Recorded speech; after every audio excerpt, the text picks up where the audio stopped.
क्या आपको पता है कि मकर संक्रांति क्यों मनाई जाती है? इसके पीछे की पौराणिक कथा क्या है? हिंदू धर्म में मकर संक्रांति का विशेष महत्व है और इसके पीछे की पौराणिक कथा भी बहुत ही रोमांचक है। दोस्तों, सूर्यदेव जब धनु राशि से निकलकर मकर राशि में प्रवेश करते हैं तब मकर संक्रांति का पर्व मनाया जाता है। इस दिन गंगा सहित पवित्र नदियों में स्नान करने के बाद दही चूड़ा और खिचड़ी खाने का रिवाज है। दोस्तों, आइए जानते हैं पौराणिक कथाओं के अनुसार मकर संक्रांति क्यों मनाई जाती है, इसका इतना विशेष महत्व क्यों है। पौराणिक कथाओं के अनुसार प्रकाश और तेज के दाता सूर्यदेव की 2 पत्नियां थीं।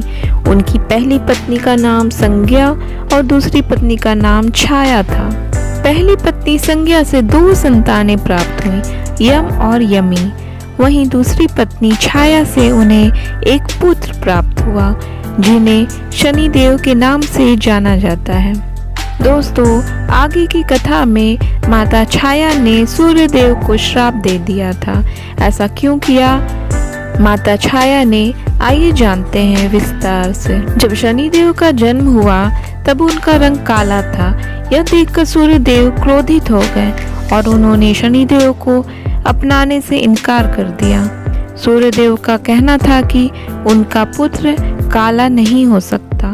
इस कारण धीरे धीरे सूर्यदेव का व्यवहार शनिदेव और उनकी माता छाया के प्रति कठोर होता गया। अंत में सूर्यदेव ने माता छाया और शनिदेव को अपने से अलग कर दिया। जिस स्थान पर रहने लगे उस स्थान को कुंभ कहा जाने लगा। सूर्यदेव के इस व्यवहार से दुखी होकर माता छाया ने उन्हें कुष्ठ रोग का श्राप दे दिया। दोस्तों, इस श्राप से क्रोधित होकर सूर्यदेव ने माता छाया और शनिदेव के घर को जला दिया।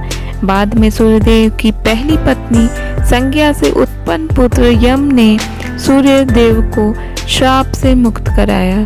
साथ ही यम ने सूर्यदेव से आग्रह किया कि वे माता छाया और शनिदेव के साथ अच्छा व्यवहार करें। पुत्र की बात सुनकर सूर्यदेव को अपनी गलती का एहसास हुआ और वे शनिदेव से मिलने उनके घर पहुंचे, लेकिन वहां उन्होंने देखा कि सब कुछ जलकर राख हो चुका था। दोस्तों, इसके बाद अपने पिता को देखकर शनिदेव अत्यंत प्रसन्न हुए। उन्होंने कोई शिकायत नहीं की और काले तिल से सूर्यदेव का स्वागत किया। पुत्र के इस प्रेम और सम्मान को देखकर सूर्यदेव बहुत प्रसन्न हुए। उन्होंने शनिदेव को एक नया घर प्रदान किया जिसे मकर कहा गया। साथ ही सूर्यदेव ने शनिदेव को कुंभ और मकर दोनों राशियों का स्वामी बना दिया। दोस्तों, इसके बाद सूर्यदेव ने वरदान दिया कि जब भी वे शनिदेव के घर आएंगे वहां धन धान और खुशहाली बनी रहेगी। उन्होंने यह भी कहा कि मकर संक्रांति के दिन जो व्यक्ति सूर्यदेव को काले तिल अर्पित करेगा उसके जीवन में सुख समृद्धि की कमी नहीं रहेगी। इसी कारण सूर्यदेव के मकर राशि में प्रवेश को मकर संक्रांति के रूप में मनाया जाता है। दोस्तों, यह थी मकर संक्रांति की पौराणिक कथा। दोस्तों, उम्मीद है मेरे द्वारा बताई गई यह पौराणिक कथा आप लोग को अच्छी लगी होगी। अगर अच्छी लगी तो मेरे चैनल को सपोर्ट कीजिए, लाइक कीजिए, सब्सक्राइब कीजिए और अपने दोस्तों रिश्तेदारों के साथ साझा जरूर कीजिए। जय श्री राम दोस्तों।